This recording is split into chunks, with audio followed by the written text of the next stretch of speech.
Bonjour à tous.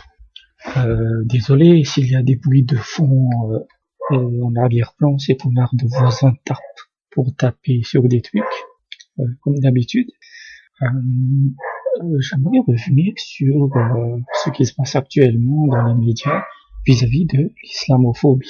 Euh, il y a une tribune qui a été lancée, des propos ici et là, et des sites comme des organisations comme Acrimed pointent sur le fait que malgré le fait que ça diabolise l'islamophobie en disant regardez Zemmour, il tient des propos inacceptables, etc. Mais en même temps, il lui donne des heures et des heures d'antenne. Et c'est quelque chose qui m'a toujours fasciné en fait. C'est que je ne connais pas les travaux d'Éric Zemmour. Je suis pas un gauchiste ni un droitard. Voilà. Mais j'ai beaucoup plus de piques à lancer contre les gauchistes. Honnêtement, ce qui se passe, voilà. Et en fait, je suis beaucoup plus de droite que de gauche, on va dire ça comme ça. Mais voilà.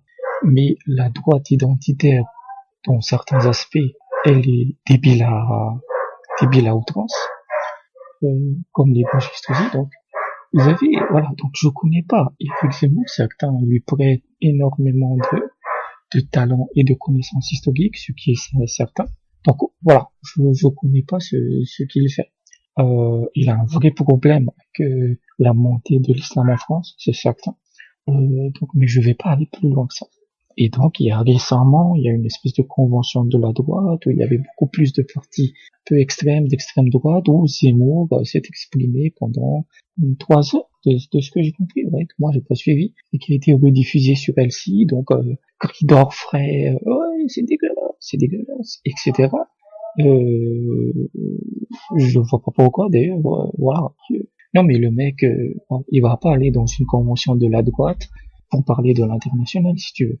Ouais, donc je comprends pas le délire. Ouais, tu vas au McDo pour manger des burgers, quoi. Pas pour manger un bœuf bourguignon. Oui, c'est une métaphore à la con, mais voilà, tu t'attends pas. À quoi tu t'attendais? Mais dans le même temps, vous remarquerez que les médias promeuvent à mort la gauche communautariste. Et j'ai un vrai problème avec la gauche communautariste, juste pour être absolument transparent comme ils disent. Hein, il faut être transparent. Moi, je suis musulman, je suis pratiquant, et je suis pas en France hein, et je suis pas français. Moi, je donne des réflexions parce que tous les connards donnent leurs réflexions maintenant. Alors pourquoi pas moi? Donc, cette gauche communautariste, elle est promue de tous les côtés. Ils ont des subventions, ils ont ceci, ils ont beaucoup d'argent. Les mêmes médias promeuvent la gauche communautariste et c'est un secret de polichinelle que cette gauche communautariste est totalement infectée par un islam assez radical. Un jour, je discutais avec un mec en France en fait, qui était un nouveau converti, c'est un musulman, un nouveau musulman, et il parlait voilà du combat de l'islam, etc. Et je lui dis mais mec, il n'y a pas de musulmans en France, ça n'existe pas. Il y a des salafistes, mais il n'y a pas de musulmans. Le mec, il était pas content. Ah si, il était pas content du tout. Mais moi, de l'extérieur, c'est ce que je vois. Je veux dire que ça n'a rien à voir avec l'islam en dans sa globalité. Une grande partie de l'islam sunnite est infectée par le salafisme, et le salafisme et le wahhabisme, non, il n'y a pas de différence. Hein. Voilà. Après, si tu commences à dire que le wahhabisme c'est l'islam, disons que tu as 10 ou 12 saisons de retard, quoi, sur la série. Il n'y a pas de dragon, mais il y a de décapitation. Voilà. Donc, et en fait, ils promeuvent cette gauche communautariste avec les indigénistes, etc. Et justement, quand tu promeux quelque chose, il y a une islamisation rampante. Et ensuite, il s'étonne. Je comprends pas le délire. Mais surtout, et c'est ce que Acrimed, qui fait partie, tente d'être resté objectif, bien que c'est plutôt de la gauche radicale. Ah, et c'est ce qu'il prend, ça, en fait. C'est que, d'un côté, vous poussez des cris d'orfraie comme des Saint-Denis-Touche contre Zemmour ou contre d'autres penseurs similaires qui ont des problèmes avec l'islam. Et dans le même temps, vous lui donnez des heures d'antenne. Et dans le même temps, vous promouvez la gauche communautariste, qui est infectée par le salafisme. Donc, c'est même pas une double schizophrénie, c'est du triple, en en fait. Et pourquoi? Moi, parce que tu peux être de droite, tu peux être un média extrêmement agressif sur l'immigration. C'est une position que tu dois assumer. De la même façon, tu peux être le contraire. Tu peux être une partie de la gauche extrêmement radicale, voilà, qui veut tous les combats, etc. Mais pourquoi passer l'un à l'autre, en fait? Qu'est-ce qui motive ces médias?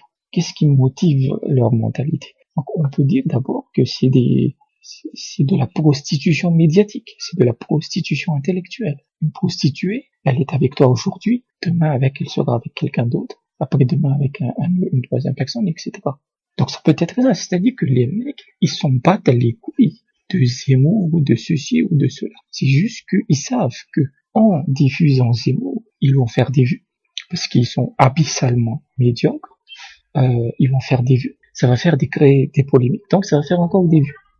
Et la deuxième explication, c'est qu'ils sont fondamentalement des racistes, au sens pur du terme, en fait, et qu'ils utilisent les islamophobes, entre guillemets, tout ce qui est Zemmour, etc., je dis bien entre guillemets, pour exprimer leur propre racisme qu'ils n'ont pas le courage d'assumer, en fait.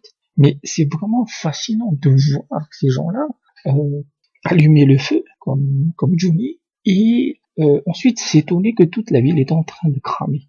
Donc voilà, dans une dernière vidéo, je disais, voilà, ces espèces de mesquinerie constante, ces guerres constantes, ça va provoquer une putain de guerre civile. Et les mecs, ils seront en première loge parce qu'ils auront les caméras pour tout filmer en HD. Voilà, c'est ce que disait Travolta, c'était dans Opération Espadon. Ils veulent avoir le goût du sang et de la cervelle dans la bouche. Voilà. Et c'est fascinant de voir que ces médias tellement plongés profondément dans la fisse de puterie et à avoir une posture de philosophe, une posture de donneur de leçons. Donc c'était juste une réflexion que je me faisais en fait. Donc voilà, à bientôt.